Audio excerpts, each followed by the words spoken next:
Hey guys! Thanks for joining us again. This week we just like to share a little bit about what we're going to be doing initially. So adjustments and orientation when we arrive in the Philippines, and then at the end we're going to discuss some of the things for you guys to be encouraging us and just reaching out and staying in contact with us when we're over there.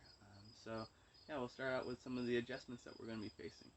Yeah, and I know we've talked a little bit about this before, just as far as the fact that we're going to be adjusting and doing orientation, but just breaking down kind of what that practically looks like. And those first few weeks, like Gerald said, are really just going to be adjusting all the transitions that you're going to have. Initially, just the environment that we're going to be in. From how do you get to the market to buy your groceries, using public transportation, even little things like how do you plug in your appliances at the house.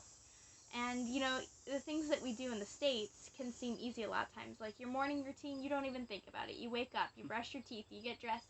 But when you're over in another country, all those things can become really stressful as they're compounding. Thinking about, okay, what is the way that I'm going to dress to look appropriate in this culture, to be respectable, to feel like I'm blending in and not sticking out like a sore thumb. So just all those environmental things on how do you survive here. But also, those first couple of weeks are really going to be adjusting even emotionally as a family. Moving in, unpacking all your things, a lot of the things that you left behind, and even just getting over jet lag, those types of things. Helping Sybil as she's going to be in a 12-hour time change, trying to get her into a sleep pattern again. But also, another big thing is moving away from family and friends. And I know a lot of you probably understand this, and those who have maybe lived overseas or have been away from home for days, weeks at a time as you're traveling, I'm sure you understand this as well. But for us, this is going to be a really big thing in transition from being here. And even if we're away from home, we can still visit on weekends and things like that. But when we go overseas, we know that the largest percentage of our lives is not going to be spent with family and friends that we've been familiar with up until this point. So that's just a huge point of prayer for you guys, for us. Like, we know that these are things that we're moving into, but we know that there's going to be a lot of emotions and transitions that we're just not going to be ready for and not going to expect. So these first couple weeks are really just going to be interacting with those things. How do you survive in this new culture? How do you deal with emotions? And just preparing for kind of this new phase of life, and really just having to take things in stride and trust the Lord on these transitions. Yeah, and in tandem with some of these big adjustments that our family is going to be doing and having come hit us, um, is going to be the leadership, sort of going through more of a formal orientation with us, even just where do we live, our housing, and getting us set up there, and getting us set up with a local church to be our home church there in the Philippines, and yeah, just some of those types of things, even just like the practical expressions that we're going to need to survive.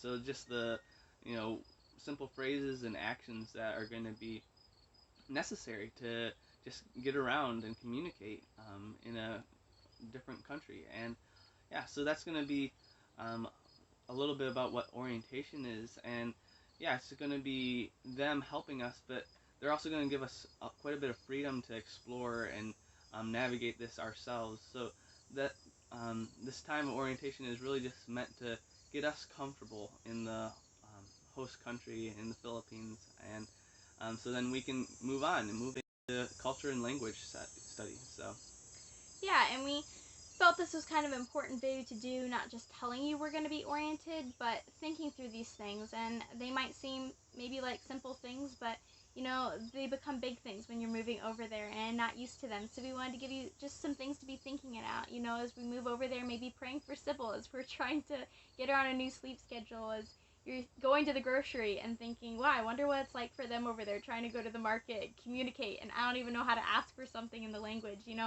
So just to get you thinking about those things, ways that you can be praying for us, but then also thinking long term, just ways that you guys can be an encouragement and keep in touch with us. I know for myself, having missionary friends go overseas, it can seem like such a daunting task to even know how to send them a letter, how to send them a package or an email, like wondering, okay, is what I'm saying appropriate, or how does this even work?